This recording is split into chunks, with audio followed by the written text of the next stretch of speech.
سلام.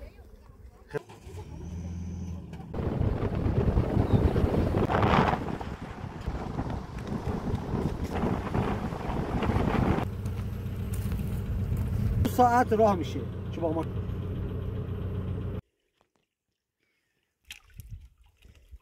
کننی بزنه.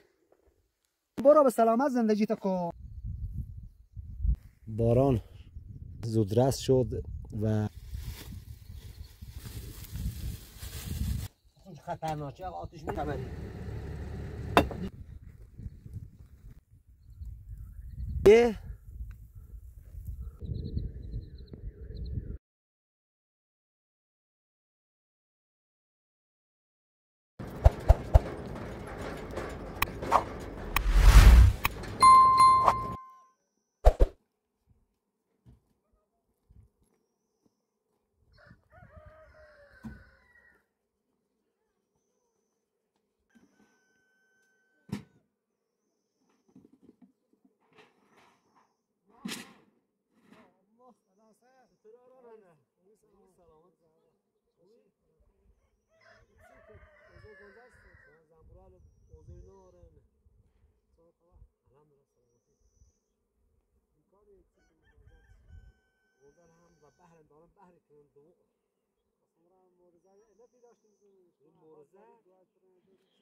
با سلام خدمت بینندگان گرامی.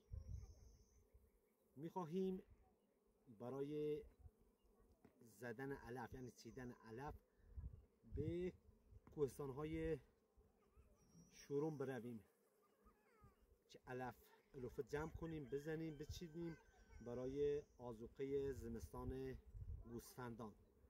پس در این سفر و در این کار با ما همراه شوید و از جاهای دیدنی این منطقه لذت ببرید. تشکر.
منطقه سرسبز دریگردو. به به به، جاهای باصفا و دیدنی.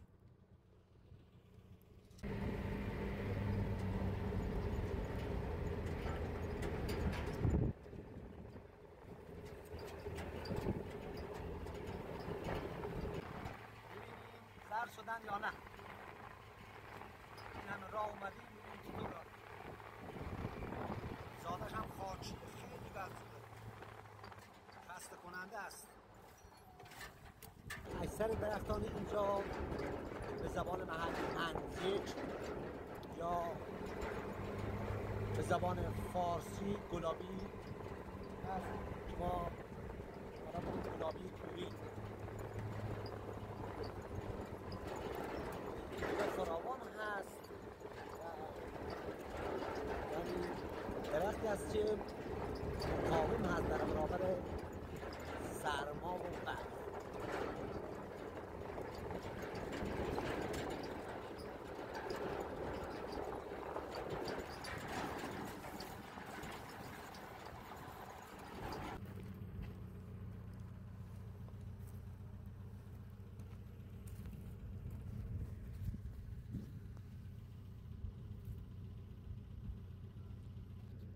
برو بچه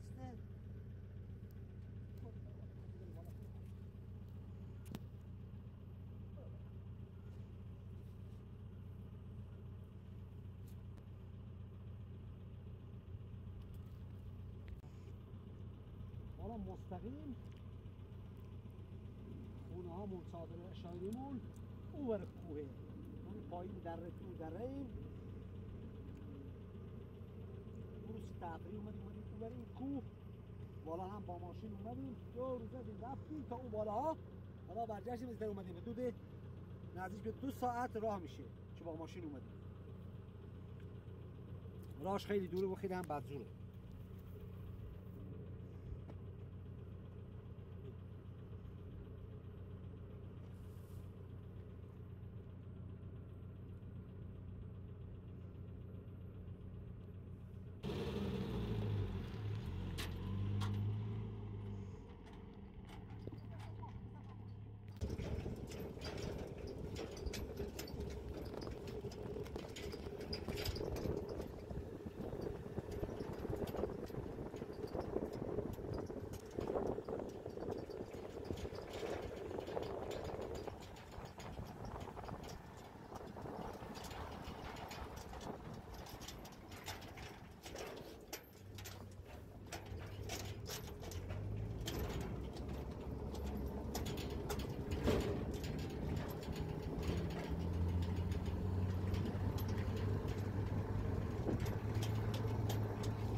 اوه چقدر سرده. اوه تازه شل بیارم.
وای وای وای وای.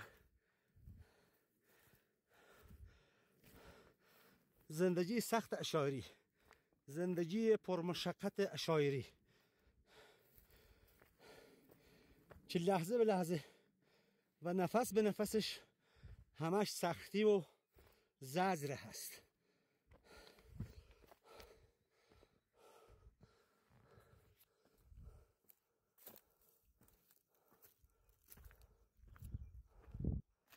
واقعا سخت زندگی اشایری.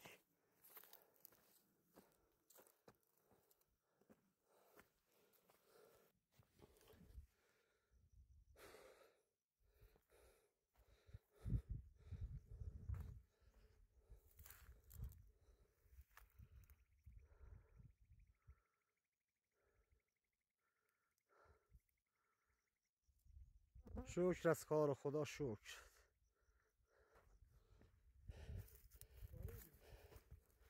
هم از علف اومدیم علف بزنیم و دیر وقت رسیدیم و وقتشون تموم شده، یعنی دیگه به خاطر چند بشت و بارانی، یعنی باران کم اومد امسال، باران نیومد، متاسفانه علف ها زود رس شدن، زرد شدن و قابل استفاده نیستن چون ها را بزنیم، یعنی درو کنیم بچینیم.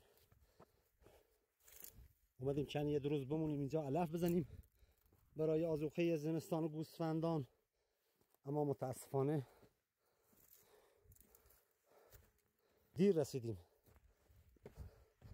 علف ها زرد شدن و مجبوریم که این همه راه که اومدیم باز برگردیم.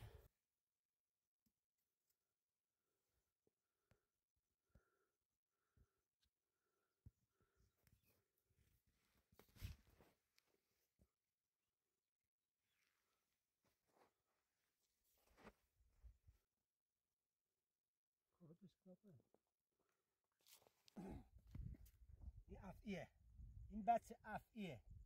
بچه افعی ها زیگزاگ میرن یا میپرن.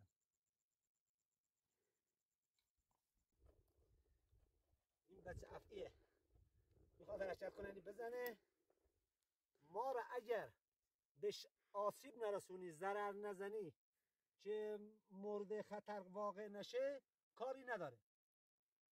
اما اگه بخوای ما را اذیت کنی، هر نوع ماری باشه، پاد بره روش، بی احتیاطی کنی، ضربه بهش وارد کنی، پس ناچارن و مجبوری که انسان گاز بگیره یا نیش بزنه. پس ما باید همیشه مواظب باشیم که آسیب به همه موجودات نرسانیم. هر موجودی جانش برای خودش عزیزه و برای سلامتی خودش، برای حفظ جانش هم از خودش دفاع میکنه با هر وسیله‌ای که در اختیار داره و اون چیزی که خداوند. یا پس سعی کنیم هیچ وقت به همه موجودات آسیب نرسانیم، که آسیب به هر چی برسانیم پس این دنیا و این طبیعت به ما باز میگرداند و خداوند حاکم بر همه امورات. یه بردیده میچه پس ما اذیتش نمی کنیم، شما هم برو به سلامت زندگیت کن.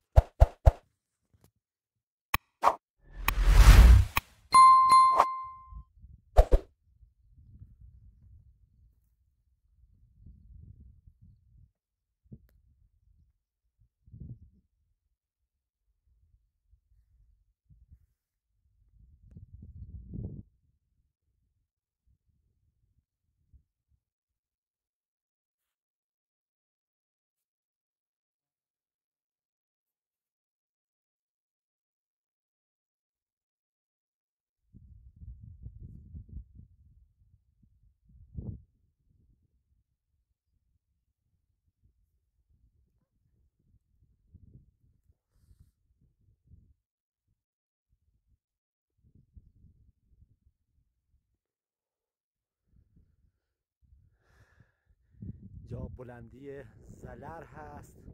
شما اون روز اومدیم تا اوور این کوه و حالا با ماشین دور زدیم اومدیم این طرف. جا منطقه سرسبز خوبی هست، اما به علت اینکه امسال باران کم اومد، یعنی بارش باران نداشتن، اینجا بارش باران نبود، متاسفانه علفش زود از بین رفت، یعنی زودرس شد و زرد شد و خود بسیار پیوار آبی.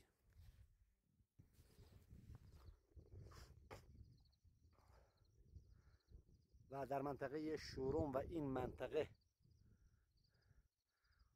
بلندترین نقطه این بلندی زلر هست. این نقطه با اون تکه یعنی بلندترین جا هست. والا هرچی به این طرف به سمت غرب و به طرف جنوب بریم، کوهاش، رشته کوهاش کوتاه‌تر هستند نسبتاً به اینجا. اینجا بلندترین جای این منطقه این بلندی زلر هست و ما ظهر یعنی حدود ساعت 2 از عشایر ما حرکت کردیم با ماشین و اومدیم و الان غروب است، رسیدیم اینجا، یعنی علف بزنیم، علف بچینیم، درو کنیم برای آذوقه زمستان گوسفندان که اومدیم. متاسفانه علفا زودرس شدن به علت کمبود باران، زودرس شدن و الان این جاشیر هست به اسم محلیش، اسم جاشیر، که ما تقریبا 3 نوع جاشیر داریم. یک جاشیر تلخ داریم که بسیار تلخ است، قابل استفاده نیست. یه نوع جاشیر داریم که جاشیر تلخ هست و قابل استفاده نیست و یه جاشیر دیگه داریم به جاشیر شیرین هست، چون را میپزن و انسان ها، آدم ها از اون استفاده میکنن. و این نوع جاشیر داریم که برای خوراک گوسفندان و دام هست. الان هم ما دیگه دیر رسیدیم و متاسفانه قابل چیدن نیست و مجبوریم امشب یا برگردیم یا بخوابیم تا صبح و باز دوباره برگردیم به عشایر سرحد سیاه‌کوه منطقه خودمون. اینجا منطقه خودمون هست، ما اینجا علف هست و مراتع هست که برای دام، یعنی گوسفندان فقط میچرن و یا علفش میزنیم برای گوسفندان. برای ورد و چپر اینجا نیست.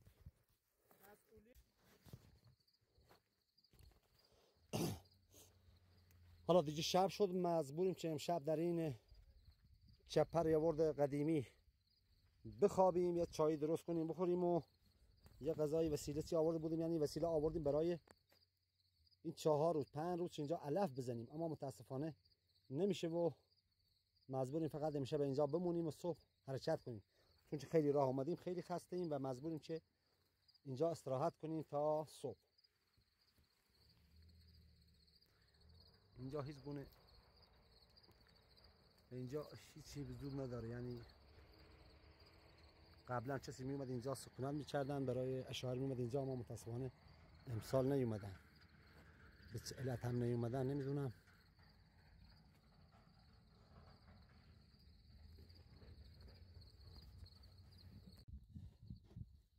سیخ نیاوردن بچه‌ها، مجبوریم تا اینو بذاریم اینجاش. نمزم ایولش خوب پس.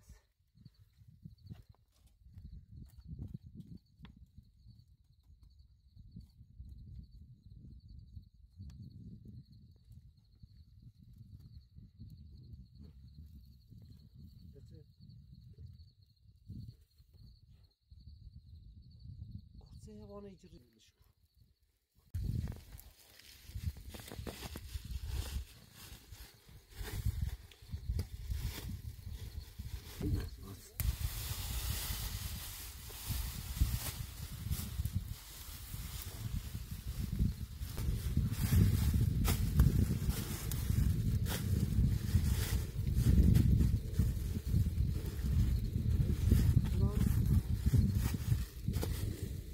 شده؟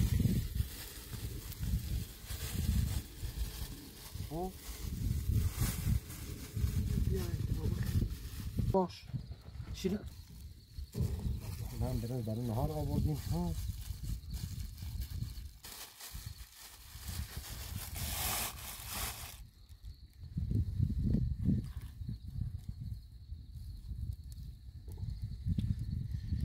گرم بشه. آقا مصدق درود بر پسر خوب. درود بر شما. پیاز آورده؟ نه چاقو هست.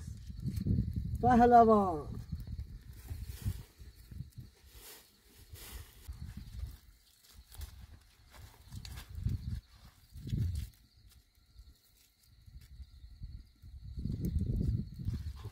شوخی نبخوریم، بفرم بخوریم.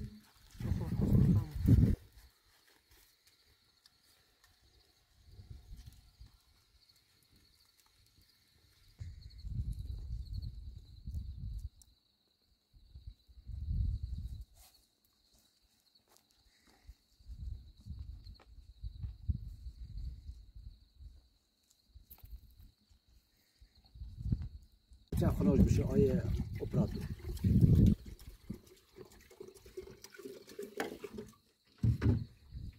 از اپراتور مکتب شدی؟ نه. خاصه تاسه خام بس. خب خیلی هم.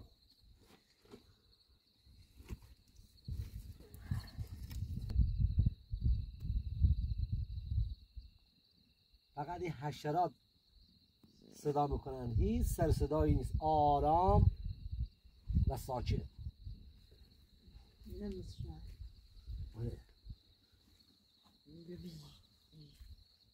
یا بخوابیم یا بریم جای دیگه. خب حالا دیگه نشد علف بزنیم بمونیم، وایسادنمون اینجا هم فایده نداره، اینجا بیابونه، هیچ فایده هم نداره که بمونیم. بریم تا هر جا دیگه خوابم اومد میگیریم میخوابیم تا فردا صبح انشالله باز حرکت کنیم بریم طرف منطقمون. یا باشه وسیله ها رو جمع کنید. چای هم بخوریم. نه چای دیگه نمیخواد، چای که بخوریم دیگه خوابمون نمیاد. میخوایم بریم تا هر جا خوابم اومد اونجا چه خسته شدیم دیگه جمع کنیم.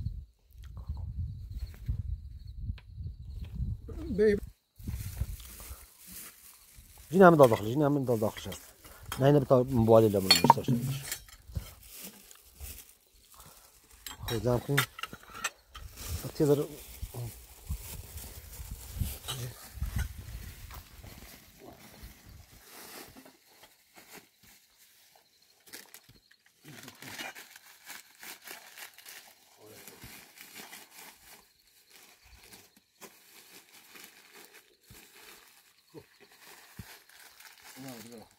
کبره خدا صدا داخل کبره درود خدا بر شما بر پهلوان را جمع کن نورا را جمع کن سر قنقمه ندی؟ دوستش بیا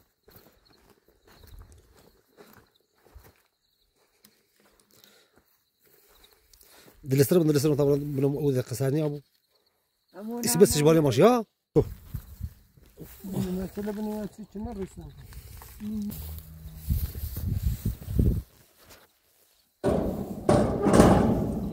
مثلا بتاع چیزی داره مونده یه بتاع نگاه کنیم چیزی جانه داشتیم این زمانه بذار همینجا باشه ها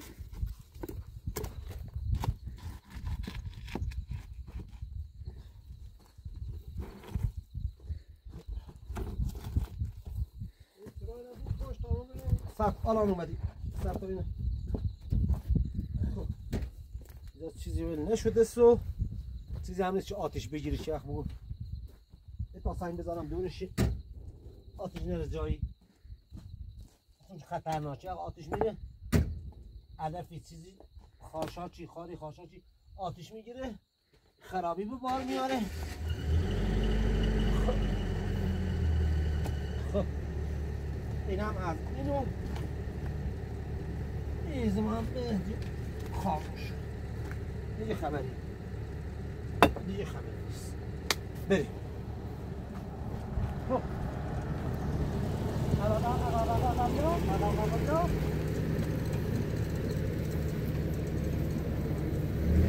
به دست آجور بریم بالا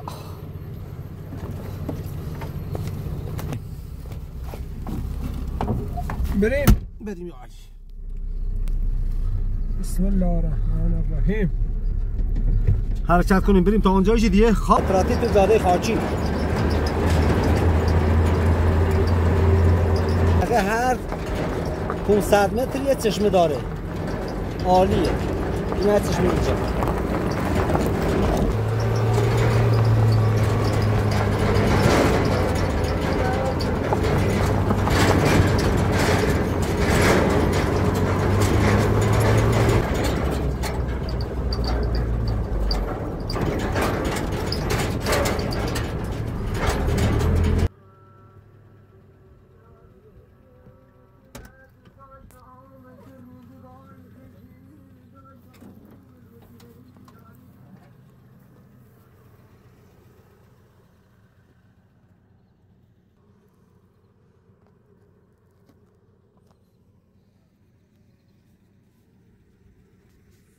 این هم مار که بنده خدا اینجا زدنش خیش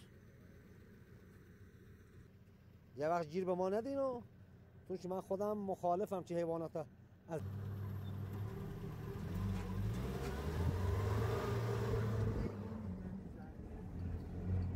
شانسی ما لامپ ضعیفه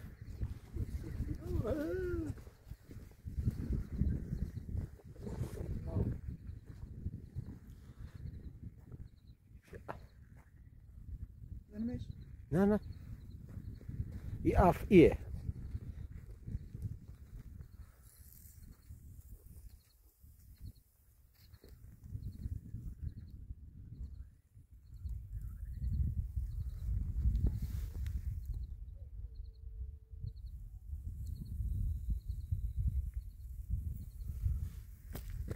این افعیه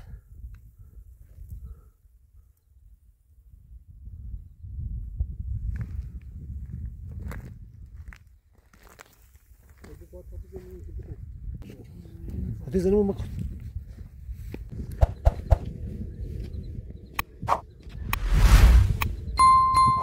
این مار افعیه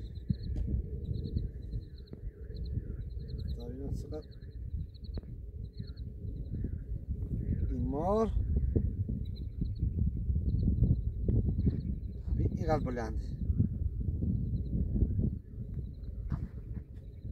خب چیکارش کنیم حالا؟ خواستم حالا از راش شدی.